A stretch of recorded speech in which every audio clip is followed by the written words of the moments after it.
We begin with action taken against a single former federal worker. Retired chair of the Joint Chiefs, General Mark Milley. Overnight, the Pentagon revoked his security detail and his security clearance. In addition, Defense Secretary Pete Hegseth directed the Inspector General to launch an investigation into Milley's conduct. This could lead to an eventual demotion, even in retirement. Why?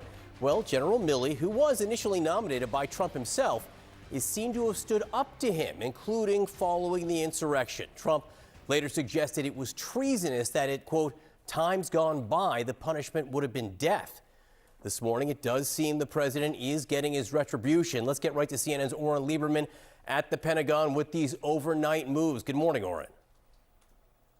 Good morning, John. President Donald Trump has long had it out for General Mark Milley, and this through his new Defense Secretary, Pete Hegseth, on his second day at the job. Looks like it's part of that getting back at him. Hegseth and the Pentagon put out a statement late last night saying that he'd ordered that his security detail and security clearance be removed. Milley has had a security detail ever since the U.S. assassination of Iranian General Qasem Soleimani. Milley was one of those under threat from the Iranians, as were several other former Trump administration officials. Milley has also been more openly critical of Trump, calling him a fascist, and in this final speech as chairman of the Joint Chiefs, offering this barely veiled criticism of Trump. We don't take an oath to a king or a queen or to a tyrant or a dictator, and we don't take an oath to a wannabe dictator. We don't take an oath to an individual. We take an oath to the Constitution, and we take an oath to the idea that it's America, and we're willing to die to protect it. We have reached out to Milley for comment. It's also worth noting that Milley is not the only former Trump administration official who's had his security detail and clearance revoked. Former National Security Advisor John Bolton, former CIA Director Mike Pompeo, and others have been through the same thing. We should note, Oren, I do believe that General Milley was one of the people who received a preemptive pardon from outgoing President Biden. So this Inspector General investigation, what could that lead to? Milley did receive a pardon in the final hours of the Biden administration. Now, that protects him from criminal prosecution and prosecution under military law. So there isn't that much in the legal perspective that you can go after him for because of that pardon. But this Inspector General investigation could try to strip Milley of rank, try to demote him after his retirement and his more than 40 years in the service. The question is, what is the conduct here that's questionable? And that was not offered in the statement. No rationale was given. Trump and others have tried to go after Milley for a pair of phone calls with his Chinese counterpart in the closing months of the first Trump administration. Trump even posted on Truth Social that it would have been, those calls were treasonous and would have been a reason for a death penalty in earlier times. Milley has testified openly about those, and they were coordinated with the Secretaries of Defense and the national security agencies. They could also try to go after him for the Afghanistan withdrawal, but John, it's worth remembering that Milley opposed that withdrawal, and it was only carried out because first Trump and then Biden ordered it. These are important distinctions. Oren Lieberman at the Pentagon this morning. A lot going on there. Keep us posted. Milley was asked about Trump's treason comment back in 2023, and this is what he told 60 Minutes. As much as these comments are directed at me, it's also directed at the institution of the military.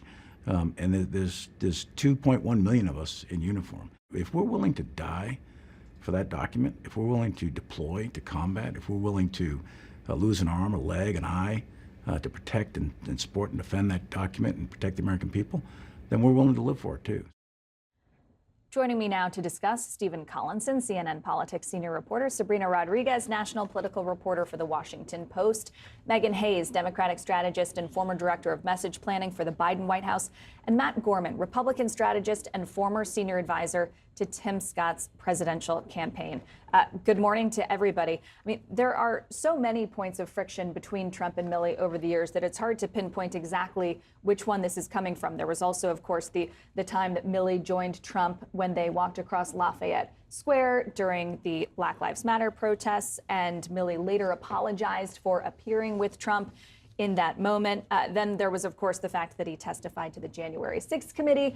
But Matt, this is a general that Trump appointed to the Joint Chiefs. Do Republicans share his disdain for him, or is this Is this a personal vendetta? I think probably a little both. I think Republicans do share this disdain for him, and actually in some other ways too. One of the big critiques you hear among Republicans is Milley's leadership on Afghanistan was an absolute disaster, total misreading of the situation during the Biden years, and I think that is a huge point of contention, especially among people who did not serve with Trump. I also think some of these actions by Trump dovetail quite nicely with, I think, more Republican priorities just in general, where I think I've talked about this a lot with you, Megan, as well. I think Republicans are keen to get back to a time where there's a more clear civilian-led military control. With Mattis and Lloyd Austin, you had generals that had just recently come out of retirement, had to get a waiver on the 10-year essentially, cooling off period, for lack of a better term, before assuming the position of Secretary of Defense. I think that is something they want to go back against. And also, candidly, the extension of these security clearances is something Republicans have wanted to pull back for a long time. So personal might also dovetail with the political here. Stephen Collinson, Hegseth has also ordered an inspector general to review Hegseth's, quote, conduct, which is quite a broad mandate for an inspector general, and also ironic considering that Trump recently just fired all of the agency inspectors general. So how exactly will this work? Right, I guess inspector generals are great when they're doing something you want, when they potentially, lift the lid on corruption or abuses of power. Perhaps they're not so good, but I take your point about the political generals, and I think that's a very good point.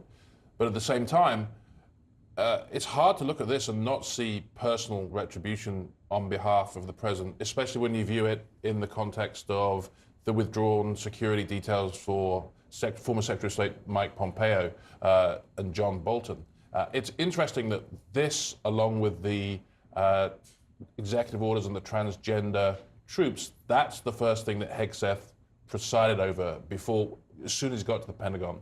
So it does suggest that clearly he's going to spend his tenure perhaps advancing the president's social goals. But one thing I would say is that China and Russia, those generals and grizzled defense officials that Hegseth is going to have to deal with, are watching this, and they see a Pentagon that's fighting against itself and not mustered against America's enemies. Well, there was notably a very large chasm between Trump and his generals in the first term, so much so that there was a book written about it by Susan Glasser and Peter Baker, and they reported that Milley actually threatened to resign, drafted a resignation letter that he then unsent. And that letter, according to Glasser and Baker, said, "It is my belief that you are doing great and irreparable harm to my country.